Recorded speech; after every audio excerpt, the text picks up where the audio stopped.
cabenya warna apa? Ijo. Emang warna cabai apa aja? Ijo, merah. Dek, boleh nggak mainnya di luar aja, Dek? Nanti malah matanya kelolotan sambal pedes nanti ya, udah sana. Jadi buat parents, Anda mesti tahu kalau Anda punya anak jenius, jangan seneng dulu.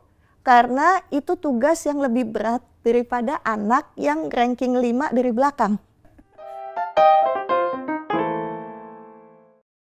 Hai T-Parents, saya Bayu Oktara, senang sekali bisa kembali ketemu di Bincang Inspiratif bersama Tanoto Foundation.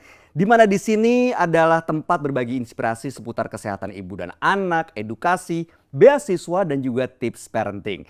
Yang akan kita ajak ngobrol hari ini sudah hadir di studio seorang tokoh publik, seorang ibu, seorang yang selalu kehadirannya berbagi hal yang positif seputar edukasi. Saya sering sekali mendapatkan inspirasi dari konten-konten beliau saat beliau hadir sebagai bintang tamu. Lalu kemudian banyak sekali, bahkan saya pernah menjadi co-host saat beliau membawakan sebuah acara berbagi edukasi kepada wanita-wanita di seluruh Indonesia yang luar biasa. Shahnaz Haq. Mbak Nas, kalau kan konten-konten yang beredar nih seputar pendidikan ke anak, lalu kemudian seputar dunia edukasi, dunia pendidikan gitu ya. Dan kita pengen banget sebenarnya mendapatkan insight dari Mbak Nas ngelihat sekarang kan pendidikan di Indonesia sudah jauh berkembang. Betul. Bahkan kalau dibicara kurikulum, itu kurikulumnya udah macam-macam nih Mbak Nas. Betul. Dari Mbak Nas sendiri ngelihat pendidikan di Indonesia seperti apa sih Mbak? Keinginannya adalah kalau misalnya menterinya berganti, kurikulum berubah, tetapi sekarang adalah bagaimana tentang kita bisa membuat anak-anak Indonesia berpikir itu jangan dua variabel, Bay. Oh, oke. Karena kebiasaannya kita dulu kalau nggak ini pasti itu. Betul. Kalau nggak begini pasti begitu. Jadi dua variabel.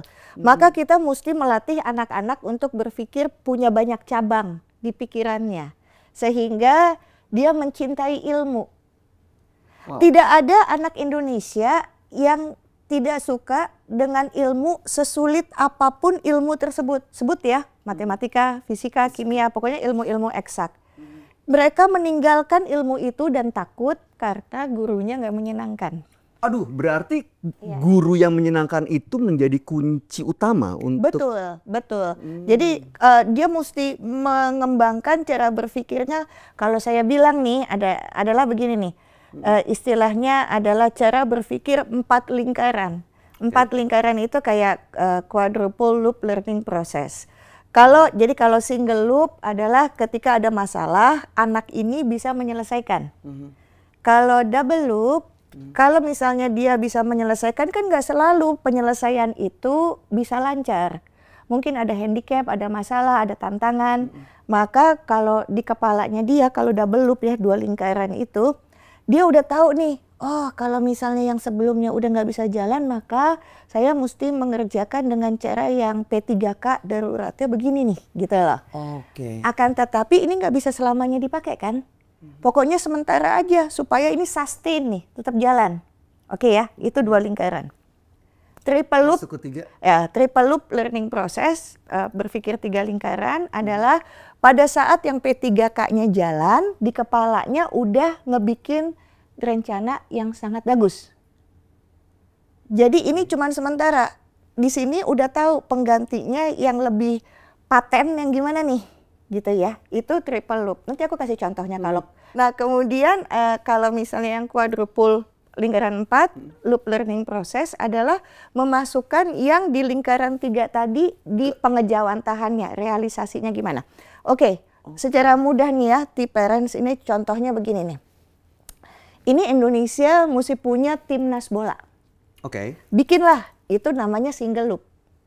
Double loop, kalah mulu nih. Ya iyalah kalah, kakinya kalah panjang, napasnya ngos-ngosan. Tingginya udah beda. Dan tidak punya mungkin pengalaman banyak main di klub Eropa. Sehingga naturalisasi. Kita ambil nih pemain-pemain supaya bisa paling tidak masuk nih kualifikasinya nih dunia. Begitu ya. Itu double. Double. Yang ketiga, kan nggak bisa dipakai manusia-manusia yang kita ambil, kita beli ini selamanya, bukan? Betul. bisa boncos duit negara gitu kan ya. Maka udah tahu nih apa yang mesti dilakukan. Oh ternyata ngelatih anak umur 17 tahun itu telat. Mulai umur 3 tahun dia udah mulai nendang-nendang. Jangan-jangan sebelum anak itu ada, ini orang tuanya udah dikontrak. Kenapa? Kan bisa diukur tinggi badannya. Ayahnya segini, bapaknya segini, kira-kira anaknya segini. 1000 hari pertama asupan gizinya mesti bagus. Terus bikin perjanjian, nanti anaknya sekolah jadi atlet ya. Gitu. Itu yang terjadi di negara Asia yang lain. Sehingga itu namanya P3K-nya jalan, double, yang di triple-nya udah punya rencana. Maka kalau udah matang, anaknya udah ada, udah jadi, masukin quadruple yang keempat, kerjain. Gitu, ulangin lagi.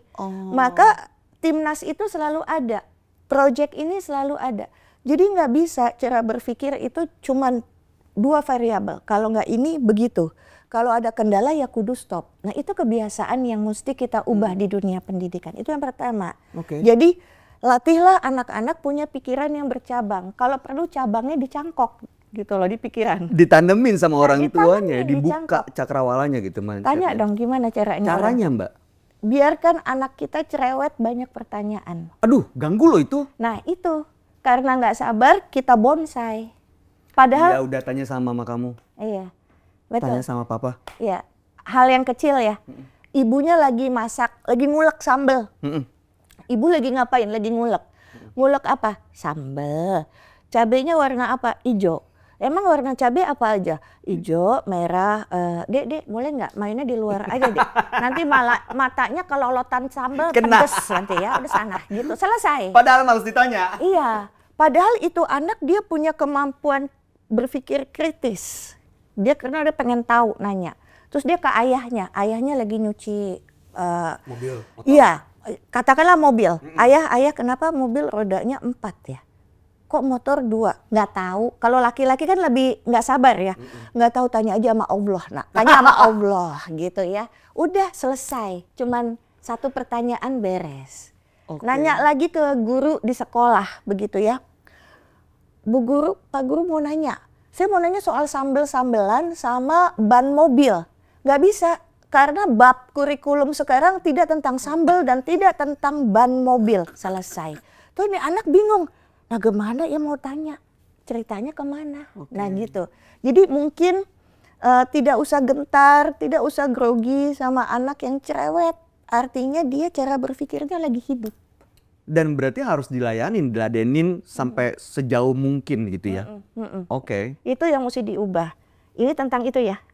Yang kedua adalah menulis motorik tangan kembali.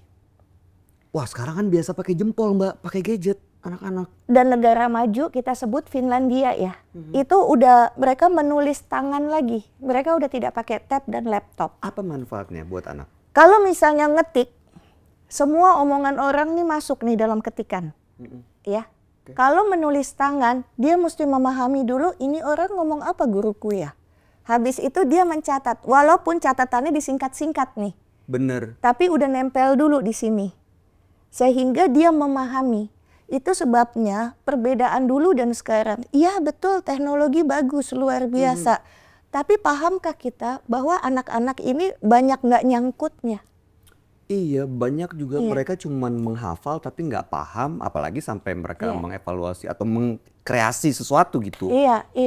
Nah, kalau misalnya di dalam dunia pendidikan ada istilahnya namanya taksonomi Bloom. Yang nemuin Pak Bloom. Pak Mr. Bloom ini apa tuh taksonomi? Ada 6 ranah cara berpikir orang.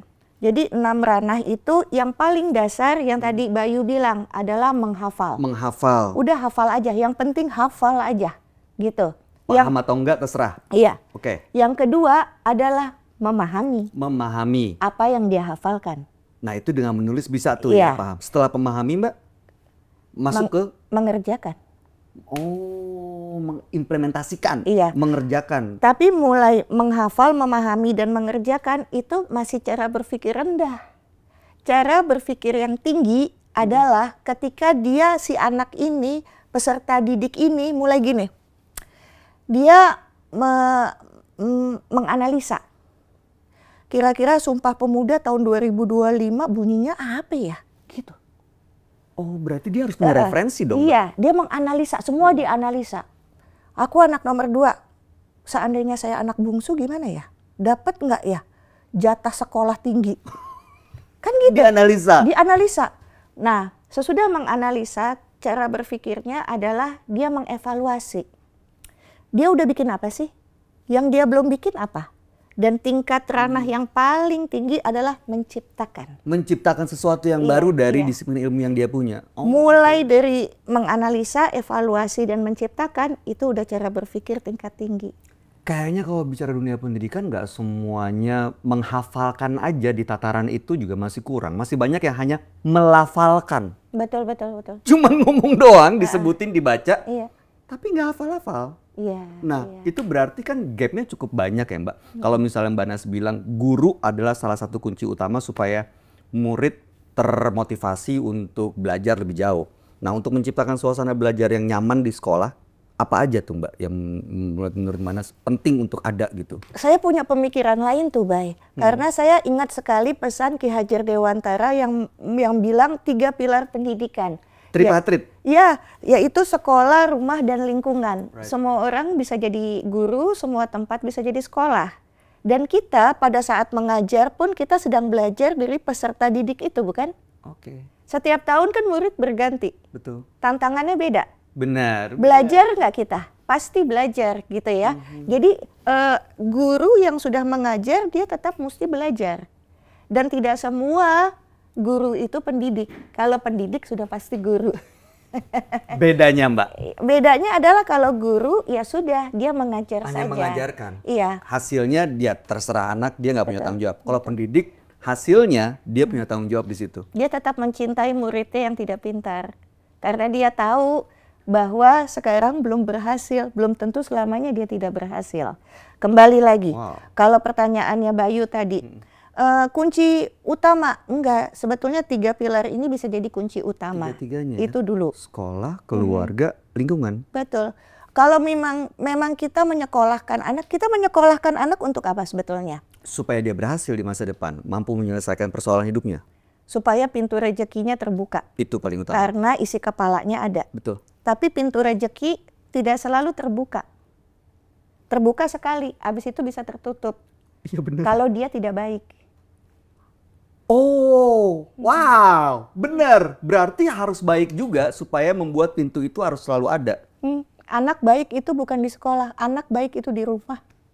Berarti anak awalnya pintar pergi ke sekolah, tapi anak baik dari rumah. Yes. Keluarga. Betul, anak itu bisa jadi dia gagal ya untuk melaksanakan nasihat kita. Kalau kita nasehatin anak 10 nih, dikerjain 1 aja kita udah sujud syukur. Alhamdulillah, makasih Allah, makasih gitu ya. Tapi anak itu tidak pernah gagal untuk nyontek kelakuan orang tuanya. Iya lagi. Kayak mereka punya spons apa juga diserap gitu. Contoh ya, kalau misalnya saya ngelempar bola ke anak, terus saya bilang, "Adek, tolong balikin nak, Bubu mau." Nanti dia akan mengembalikannya dilempar lagi. Ngikutin cara orang tuanya. Iya, betul. tapi kalau saya memberikan bola itu dengan jalan ke dia, terus saya kasih di tangan, saya bilang, "Kakak, tolong dong, aku mau." Nanti dia akan jalan untuk ngasih kembali dengan semudah itu. Sehingga kalau memang anak tukang nyontek yang baik, ya kita mesti kasih teladan yang luar biasa buat mereka, buat jadi baik. Karena di dunia kerja, kita udah masuk di dunia kerja kan ya. Kita lihat loh, banyak orang yang lebih hebat, lebih keren, lebih luar biasa dari kita. Nggak panjang usianya di dunia kerja. Di era teknologi seperti ini, sudah ada teknologi yang sebut aja AI, ChatGPT, lah segala macam begitu ya. Maka manusia mungkin secara kecerdasan bisa disaingi dengan teknologi. Tapi teknologi tidak bisa jadi manusia. Maka kita mesti memunculkan setiap peserta didik menjadi manusia. Karena ini sekolah buat manusia. Bagaimana mereka bisa memunculkan kemanusiaan ketika menghadapi manusia lain. Itu menjadi penyebab pembeda antara manusia dan hanya sekedar makhluk. Wow, manusia dan hanya sekedar makhluk. Ditambah lagi sekarang ada makhluk yang namanya AI, ChatGPT ini. Dan anak-anak zaman sekarang Mbak, si gen alpha ini saat mereka lahir udah terpapar teknologi, bahkan cara mereka bicara juga, mereka kan biasa mengendalikan apapun informasi yang mereka terima di tangan. Oh, saya nggak suka film ini, saya ganti. Saya nggak suka lagu ini, saya slide. Jangan-jangan guru juga nanti, saya nggak suka guru ini, saya mau ganti. Gitu lagi. Nah, berarti kan kalau supaya mereka menjadi manusia, bukan hanya sekedar makhluk, apa yang harus dilakukan di rumah supaya mereka punya sense itu tuh Mbak? Tahun 2025 Januari tanggal 1 generasi baru akan lahir. Gen B? Ya, generasi beta. Alpha udah selesai di 2024 tanggal 31. Ya, oke. 31 Desember gitu kan. Sementara kita masih punya pekerjaan rumah untuk generasi Z yang sudah masuk ke dunia kerja. Kan dia udah pada wisuda kan. Mungkin dia bukan pemimpin tertinggi di sebuah perusahaan, pemula, newbie kan. Tapi udah masuk ke situ. Sudah masuk. Nah, sementara kita tuh masih punya pekerjaan bahwa bagaimana untuk membuat attitude dia menjadi menyenangkan. Right, Alpha masih udah datang, beta akan lahir, maka PR-nya memang akan panjang. Long story short, maka yang mesti disampaikan adalah bagaimana ya Nas untuk mereka itu jadi baik. Gampang, adalah tentang bagaimana mereka kalau untuk bikin anak jadi pinter tuh gampang, tahu nggak? Tinggal suruh belajar, menghafal, akademisnya nilainya dikasih tes, bagus, anak jadi pintar. Selama dia rajin, pasti dia nyampe. Tapi kalau jenius, kalau dia males, dia nggak akan jadi apa-apa. Jadi buat parents, Anda mesti tahu kalau Anda punya anak jenius, jangan seneng dulu. Karena itu tugas yang lebih berat daripada anak yang ranking 5 dari belakang. Beratnya di mana Mbak? Anak jenius itu ngegampangin semuanya karena cepat bisa. Sehingga buat orang tua bagaimana membuat mereka untuk tertarik dengan ilmu. Tertantang terus gitu. Kalau untuk punya ilmu sesuatu, modal dasarnya kita mesti tertarik dulu. Kalau kita tertarik, pasti kita ngasih perhatian. Oke. Kalau kita ngasih perhatian, nanti follow through tuh, ngikutin. Nanti ilmunya akan datang sendiri. Udah ya, ini soal kecerdasan. Tapi soal baik adalah bagaimana menghidupkan otak tengah kita. Jadi kalau otak kiri kita tuh tentang kecerdasan. Otak kanan tentang kreativitas, rasa, emosi, begitu. Otak tengah adalah intuisinya dia, instingnya dia tuh kuat banget. Dan naluri serba bisa. Atau yang disebut dengan compatible person. Orang yang bisaan. Yang can do attitude. Iya betul. Iya, anak yang kalau ditanya, Adek bisa ini? Bisa. Ada ini? Ada. Nanti ibu bapaknya nggak ada, Kak, tolongin Kak. Nggak ada Kak, gitu bisa ya. Dulu. Bisa aja dulu. Artinya nih anak yang menyenangkan kan? Bukan anak yang selalu mengeluh dan segala macam. Ini yang pernah saya sampaikan bahwa manusia yang otak tengahnya hidup, maka dia bisa mampu membawa diri dengan baik. Otak tengah kalau mau hidup yang kanannya hidup dulu. Kemanusiaannya mesti dihidupkan dulu gitu. Contoh, gimana ngelatihnya?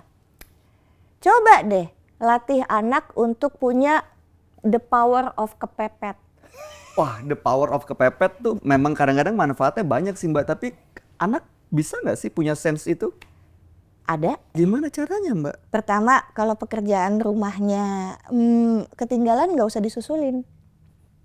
Biarin aja, dia akan belajar menghadapi resiko kelalaian. Jangan selalu dilindungi, begitu.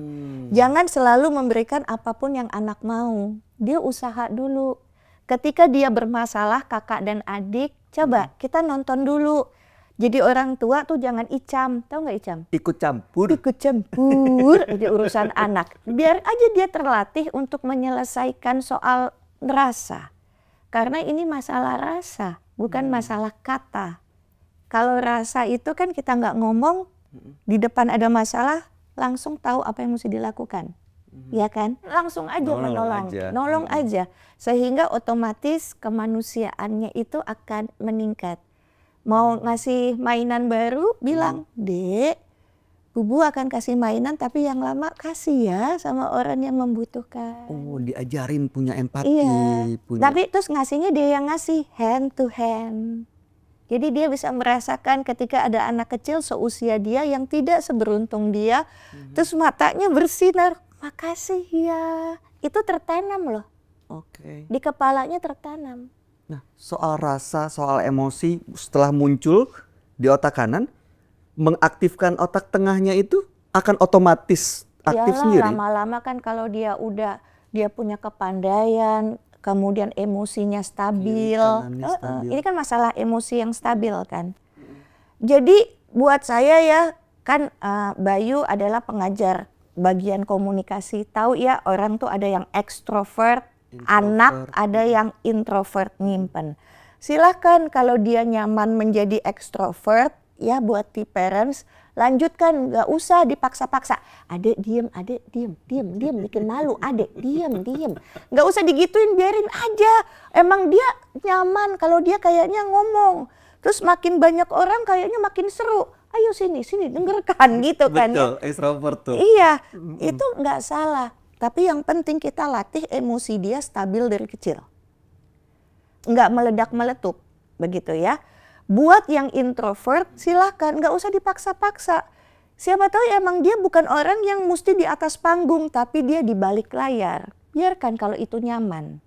Biarkan, karena memang dia nyaman dengan begitu. Kalau dia udah ngerasa dengan diam, menyimpan, membuat dia tenang, ya udah lanjutkan saja. Tapi emosinya kudu stabil.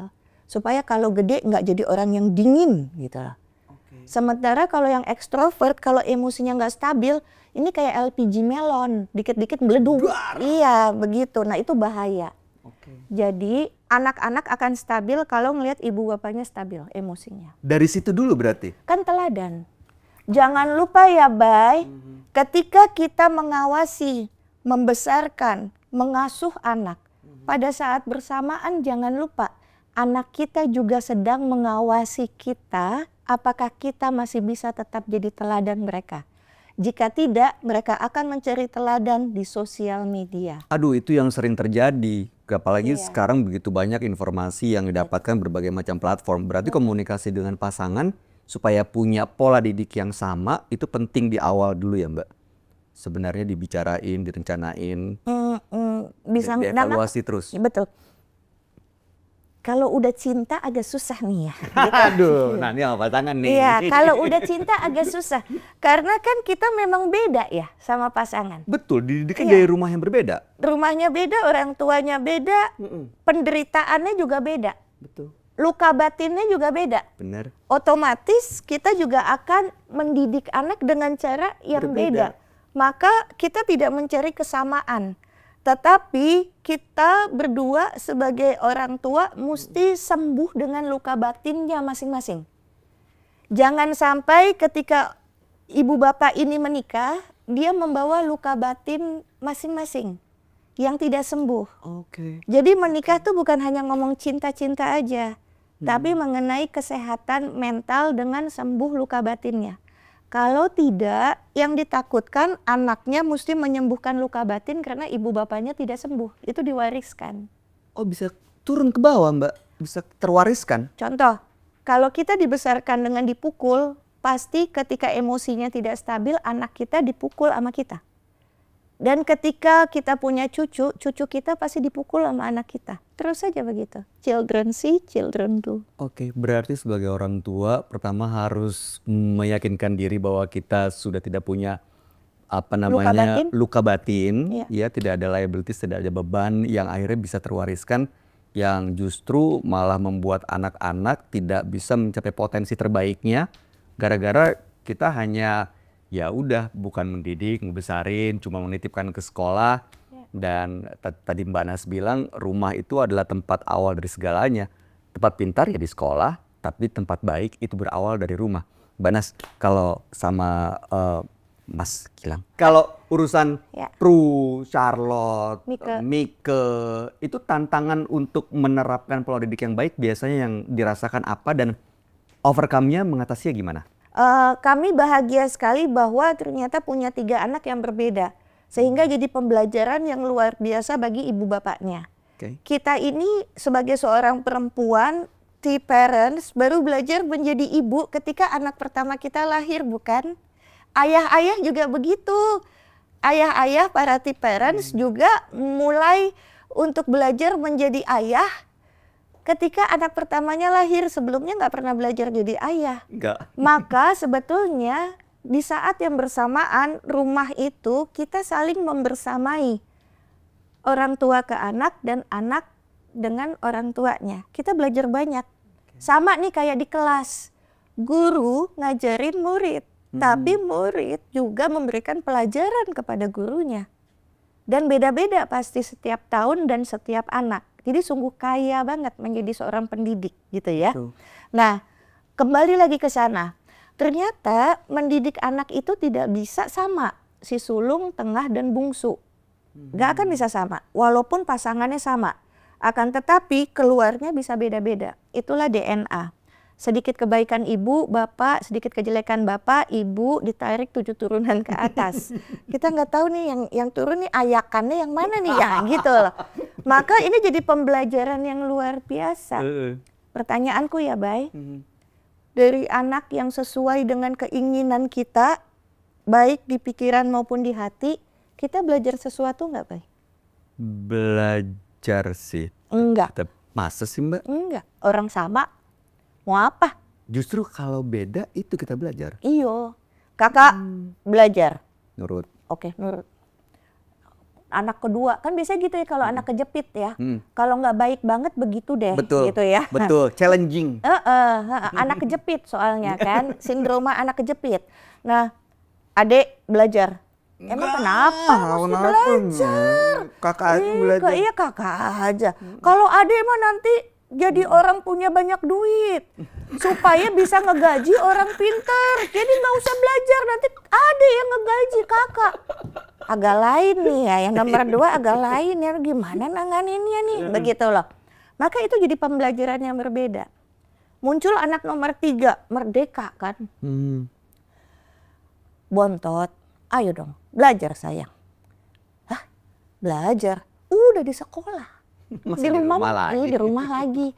Emang belajar tuh buat apa sih gitu loh? Oh ada lagi nih, beda lagi sama yang kedua. Maka itu menjadi sesuatu yang menarik untuk kami. Dan mendidik mesti berdua ya. Karena kan kita nggak tahu yang keluar sifat yang begitu dari saya atau Gilang. Maka ketika yang keluar sikap dan sifat itu dari Gilang, maka Gilang yang maju. Silakan Pak, selesaikan Pak. Karena Gilang yang tahu di usia itu dia mau mendapat perlakuan apa dan mau mendengar perkataan apa. Jadi silakan Bapak maju. Karena itu bukan saya gitu loh. Kan Gilang yang nggak doyan sekolah. Dianterin sama emaknya ke depan, keluar dari belakang gitu kan ya. Iya, ternyata memang anak lapangan, suka praktek, bukan suka duduk dan teori. Maka silakan. Bagaimana supaya dia bisa menyelesaikan nih tanggung jawab dia sebagai pelajar. Begitu juga sebaliknya. Oke, jadi memang ternyata menghadapi anak yang begitu memberikan ya variasinya beda-beda, justru memberikan pelajaran yang banyak buat orang tuanya ya Mbak. Justru disitulah ada hal-hal baru yang bisa ditemukan dan menjadi sesuatu yang menarik buat keluarga itu sendiri. Nah, kembali lagi ke soal pendidikan. Tadi Mbak Nas juga sudah menyebut apa yang dicetuskan oleh Ki Hajar Dewantara, tripartit pendidikan itu dari mulai sekolah, keluarga, dan juga lingkungan punya peranan yang penting dalam memberikan pendidikan buat anak. Kita kembali ke sekolah Mbak, ada pesan nggak buat guru-guru di seluruh Indonesia dan juga buat T-parents khususnya agar pendidikan yang kita berikan sekali lagi bisa menjadi bekal buat si anak sebagai generasi masa depan yang unggul? Para pendidik yang sungguh luar biasa. Tidak ada anak yang tidak pintar. Yang ada mungkin dia belum ketemu sama pendidik yang bisa membuka kunci kepintarannya. Saya percaya sekali karena saya pernah ngobrol sama seseorang yang belajar tentang gelombang otak manusia. Ada pembentukan habit, kebiasaan. yaitu membutuhkan waktu 2190. 2190? Iya. Jadi untuk seorang manusia memahami model mengerjakan dibutuhkan waktu 21 hari, yaitu 3 minggu. Jangan cepat putus asa dulu sama peserta didiknya sebelum 3 minggu. Karena jangankan anak-anak, orang dewasa aja butuh waktu 3 minggu untuk kenal dulu. Ini gimana sih sebetulnya cara ngerjainnya 3 minggu. Kemudian sesudah 3 minggu, 21 hari, ditambah 90 hari. Kalau di jumlah 21 ditambah 90 itu adalah 111 hari. 11. Maka kalau 111 hari itu menjadi adab, habit, kebiasaan, karakter. 111 hari. 90 kan 3 bulan ya? Betul. Pantesan masa percobaan kerja kalau di human capital tuh 3 bulan. Oh itu. Untuk mengetahui apakah orang ini ada di kolam yang betul. Betul ya? Gitu. Dalam 111 hari, di hari keberapa habit itu muncul? Di hari ke-66. Ini penelitian. Oh oke. Gitu. Lalu ada bolong 2. Dia boleh bolos nggak latihan. Untuk dia bisa sesuatu. Tapi jangan di 3 minggu ya. Yang di 3 minggu lakban di otaknya belum copot, belum ajek. Jangan bolos dulu. Tetap aja terus konsisten 3 minggu itu. Jangan bolos nih. Karena belum ngelakban. Yang 21 hari pertama itu. Iya. Boleh bolos 2 hari di 90, silakan pilih. Jangan lebih dari 2 hari selama 111 hari. Karena kalau lebih dari 2 hari lakbannya copot lagi. Lepas. Nanti mulainya susah. Buat bunda dan ayah, para parents gitu, kita mesti mencintai anak kita. Kalau Anda punya anak lebih dari 1, jangan pernah membandingkan anak kita dengan saudaranya. Karena itu nyakitin banget buat anak. Jadi kalau mau membandingkan, bandingkan dia dengan dirinya sendiri. Hebat adik, kemarin belum bisa, sekarang udah bisa bersihin tempat tidur sendiri. Wah, ibu mah dulu waktu seumur kamu nggak bisa. Padahal dalam hati, lebih kecil bisa gitu kan. Tapi nggak apa-apa ngegedein hati anak, itu penting. Tapi jangan pernah gini, kok kamu beda sama kakakmu? Nggak bisa, kamu kayak adikmu, itu luka batin loh. Maka dia nggak akan pede sampai dia dewasa. Karena selalu dibandingkan. Itu pesan saya, cintai anak-anaknya. Kalaupun dia berbeda, percayalah bahwa setiap anak itu akan berhasil pada waktunya. Mungkin bukan sekarang, tetapi nanti. Itu lebih penting. Karena itu yang akan jadi investasi memori baik buat anak. Dia bisa lihat bahwa ayahnya begitu mencintai, ibunya begitu mencintai, walaupun dia lagi berproses. Supaya apa? Ketika kita umurnya panjang, mungkin ada saatnya kita ingin dimaklumi sama anak kita. Bahwa ternyata kita sudah menurun kehebatannya dan dia akan sabar menghadapi ayah bundanya. Itu penting. Luar biasa. Jadi ini penting sekali buat di parents dan juga pendidik, guru-guru di luar sana.